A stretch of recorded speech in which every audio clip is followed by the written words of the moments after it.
आप सभी का पुनः स्वागत करता हूं अपने यूट्यूब चैनल पर। पिछली वीडियो में हमने मनोविज्ञान के इतिहास के बारे में कुछ महत्वपूर्ण इतिहास के तथ्य बताए थे। अब उसी से आगे शुरू करते हैं, लेकिन उससे आगे शुरू करने से पहले हम दोबारा एक बार पिछली क्लास में क्या पढ़ा था उसके बारे में रिव्यू कर लेते हैं। मनोविज्ञान को सर्वप्रथम मन का विज्ञान बताया गया। मनोविज्ञान को सर्वप्रथम आत्मा का विज्ञान बताया गया। इसे बताने वाले अरस्तु, डिकार्टे और प्लेटो थे। इसके बाद इटली के पोम्पोलोजी ने मनोविज्ञान को मन का विज्ञान बताया। पोम्पोलोजी के बाद, मन के विज्ञान के बाद मनोविज्ञान को चेतना का विज्ञान बताया गया, जिसके सबसे बड़े समर्थक जेम्स सली, विलियम वुंड थे।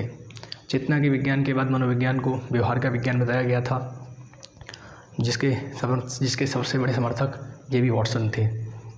व्यवहार से तात्पर्य क्या था, ये पिछली वीडियो में हम जान चुके हैं।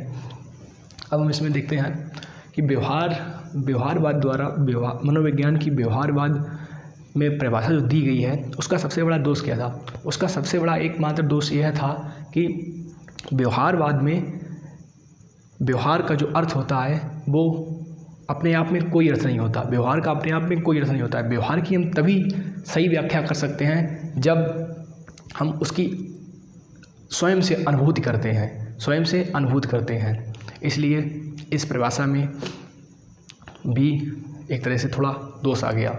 परंतु आधुनिक मनोवैज्ञानिकों ने व्यवहारवाद और मानसिक प्रक्रियाओं को आपस में गुथा हुआ बताया। इसके लिए एटकिंसन ने एक परिभाषा दी है।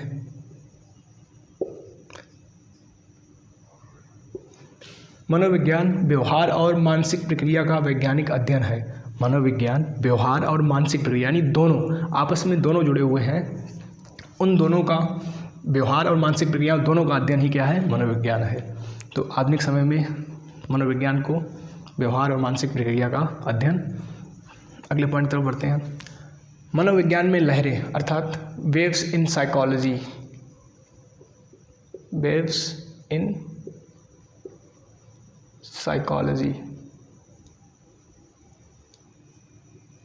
मनोविज्ञान में मुख्यतः 3 लहरें उठी थी। कितनी लहरें उठी थी? 3। पहली लहर व्यवहारवाद,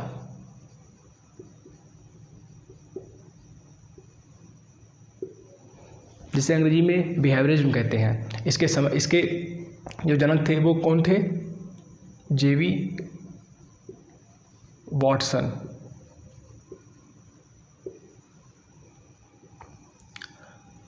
व्यवहारवाद अमेरिका के जेबी वॉटसन ने शुरू किया था। इनके अनुसार आत्मा का अध्ययन हम नहीं कर सकते, बल्कि हम व्यवहार का अध्ययन करते हैं।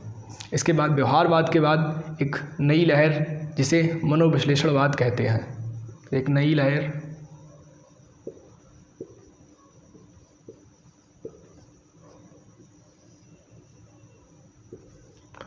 अंग्रेजी में इसे साइको एनालिसिस कहते हैं।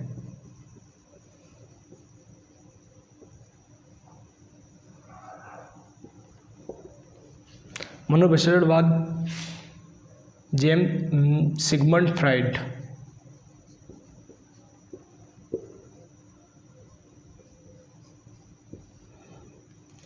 इसके समर्थक सिगमंड फ्राइड थे। सिगमंड फ्राइड ऑस्ट्रिया की राजधानी वियना के निवासी थे। इन्होंने मनोविश्लेषणवाद दिया था। इसके बाद तीसरी जो लहर थी वो मानवतावाद,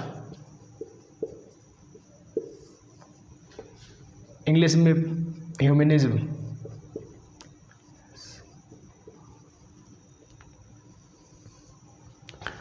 इसके जो समर्थक थे वो अब्राहम मैस्लो और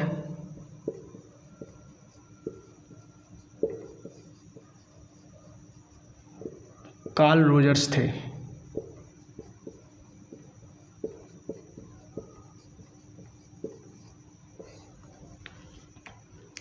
तो व्यवहारवाद में आत्मा के बजाय व्यवहार के द्वारा अध्ययन किया जाता है। मनोविश्लेषणवाद में मन, चिंता और चेतना पर फोकस किया गया, जबकि मानवतावाद में ऐसा अध्ययन जो कि मानव के हित, उनके मूल्यों आदि पर जोर देता है। तो मनोविज्ञान में ये 3 प्रकार की लहरें उठी थी।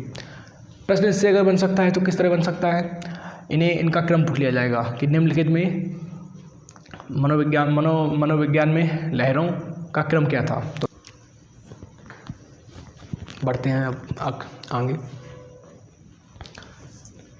1690 में टैबुला रासा टर्म जॉन लॉक ने दी थी। टैबुला रासा टर्म का हिंदी में अर्थ होता है कोरी स्लेट। कोरी स्लेट का मतलब है कि बच्चे का जो दिमाग था वो जॉन लॉक ने कोरी स्लेट के समान तुलना की थी। मतलब बच्चे के दिमाग एकदम खाली होता है, बच्चा का दिमाग एकदम से खाली होता है, अध्यापक उसमें अपना ज्ञान भर सकता है। 1879 में प्रथम मनोविज्ञानशाला जर्मनी के लिपजिंग शहर में, इसके स्थापना किसने की थी? विलियम वुंट ने। इम्पॉर्टेंट है काफ़ी, लगभग हर परीक्षा में पूछी गई है, आगे भी पूछे जाने की संभावना बनी रहती है। 1890 में विलियम जेम्स ने प्रिंसिपल ऑफ साइकोलॉजी नामक पुस्तक प्रकाशित की। प्रिंसिपल ऑफ साइकोलॉजी, ये भी इम्पॉर्टेंट है, परीक्षाओं में ये भी पूछा गया है काफ़ी बार। 1895 में मनोविज्ञान जो प्रकारवाद के रूप में स्थापित किया, किसने किया? विलियम जेम्स ने। प्रकारवाद अंग्रेजी में फंक्शनलिज्म। 1900 में मनोविश्लेषणवाद फ्राइड द्वारा स्थापित किया गया। मनोविज्ञान को मनोविश्लेषणवाद के द्वारा स्थापित किया गया, वो उसको स्थापित करने वाले थे फ्राइड। 1904 में पावलोव को नोबेल मिला। इवान बी पावलोव, इन्होंने एक सिद्धांत दिया था, शास्त्रीय अनुबंधन का सिद्धांत। इस सिद्धांत के लिए इन्होंने अब एक कुत्ते के ऊपर ऑपरेशन किया था, उसके लिए इन्हें नोबेल पुरस्कार मिला था। 1905 में बिने साइमन द्वारा प्रथम बुद्धि परीक्षण बनाया गया। 1905 में बिने साइमन द्वारा प्रथम बुद्धि परीक्षण बनाया गया। ये सबसे इम्पॉर्टेंट पॉइंट है इसमें। 1912 में जर्मनी में गेस्टाल्ट मनोविज्ञान का जन्म हुआ। 1912 में, ये भी एक महत्वपूर्ण पॉइंट है। 1916 में कलकत्ता विश्वविद्यालय में मनोविज्ञान की प्रथम विभाग की स्थापना की गई। 1916 में कलकत्ता विश्वविद्यालय में मनोविज्ञान की प्रथम विभाग की स्थापना की गई। भारत में मनोविज्ञान के बारे में कोई पहली स्थापना, इसलिए ये फैक्ट काफ़ी इम्पोर्टेंट है। 1922 में C.H. राइस ने बिने परीक्षण को लाहौर में उर्दू भाषा में बिने हिंदुस्तानी के नाम से बनाया।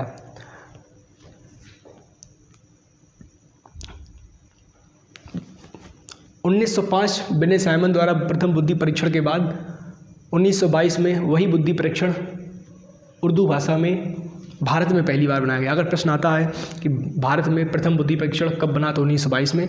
किसने बनाया? C.H. राइस ने। किस भाषा में बनाया? उर्दू में। उसके बाद 1922 में मनोविज्ञान को कांग्रेस एसोसिएशन में शामिल किया गया।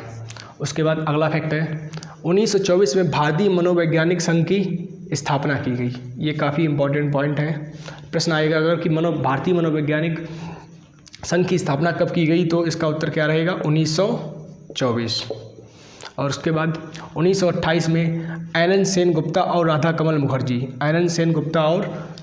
मुखर्जी ने सामाजिक मनोविज्ञान की प्रथम पुस्तक लिखी।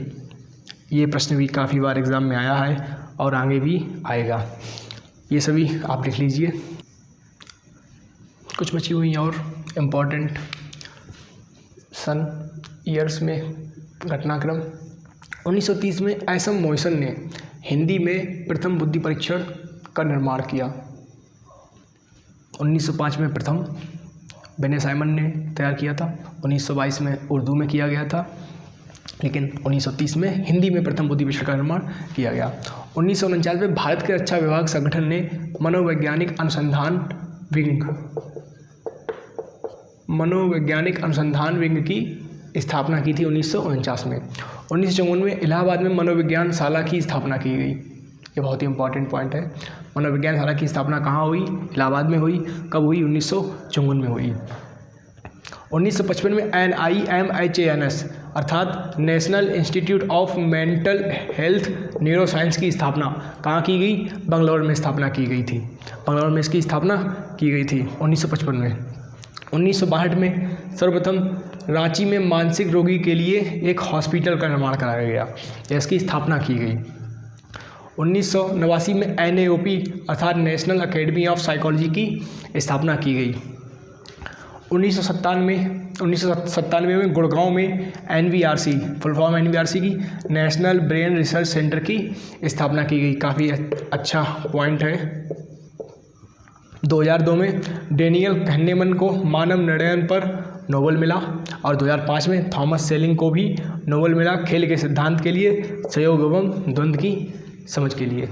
तो इनमें से कुछ बहुत ही महत्वपूर्ण जिन पर मैंने पहले से टिक लगा दिया है, वो आपको ये सन, आपको ये ईयर और उस ईयर में क्या हुआ ये याद ही करनी है, जो कि परीक्षाओं में लगातार पूछी जाती हैं। और वैसे तो इन सब के पूछे जाने की संभावना बहुत है।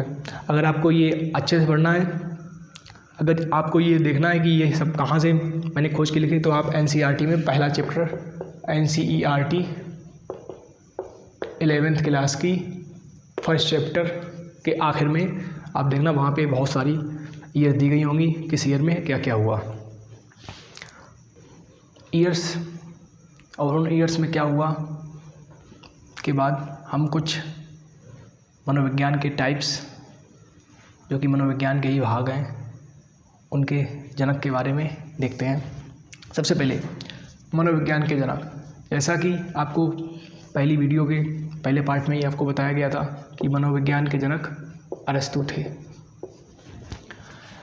प्रयोगात्मक मनोविज्ञान के जनक कौन थे? विलियम वुंट, क्योंकि सबसे पहले इन्होंने एक 1879 में प्रयोगशाला की स्थापना की थी। कहाँ की थी? इसका आप कमेंट में जवाब दीजिए, किस शहर में की थी। आधुनिक मनोविज्ञान के जनक भी विलियम वुंट ही हैं। अमेरिकन मनोविज्ञान के जनक, ये काफ़ी अच्छा प्रश्न है, ये काफ़ी बार आया है। अमेरिकन मनोविज्ञान के जनक विलियम जेम्स। अगला काफ़ी इम्पॉर्टेंट है, विकासात्मक मनोविज्ञान के जनक कौन है? जीन पियाजे। किशोर मनोविज्ञान के जनक हैं स्टैनले हॉल।